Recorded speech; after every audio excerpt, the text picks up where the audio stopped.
Алма бағында өнім шыға бастады. Оралдағы эксперименталды бау-бақшада алманың 200-ге жуық түрі егілген. Алқапта америкалық және еуропалық жеміс сорттары да кездеседі. Жергілікті бағбан көрші елдердегі ғылыми зерттеу институттарымен байланыс орнатқан. Басты мақсат алма ағаштарының мол өнім беретін жаңа түрін анықтау.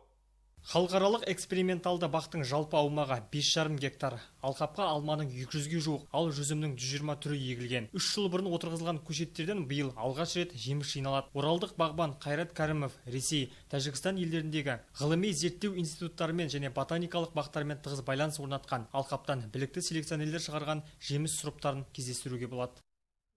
Бұл жерге боян сорты егілген. Алманың бұл түрі самаралық ғалым Анатолий Кузнецовтың селекциясына тиесілі. Көшет 2 жыл бұрын егілген. Биыл алғашқы өнімдерін бере бастады. Жемістер қыркүйек, қазан айларында жиналады. Бағбанның айтуынша, жемістің сапасы жергілікті климатқа тікелей байланысты. Сондықтан іскержан аймақтың аптап ыстығы мен үскірік аязына оп-оңай шыдас беретін сапалы алма сұрыпын шығармақ. Өткен ғасырда Париждегі халықаралық көрмеде Оралдың алмасы үздік деп танылған. Бұл сәт Алматы апортының атағы асқақтағанға дейін болған еді. Енді Қайрат Кәрімов жергілікті жемістің даңқын қайта жаңғыртуды қалайды. Қазір ол ғылыми жоба дайындау үстінде.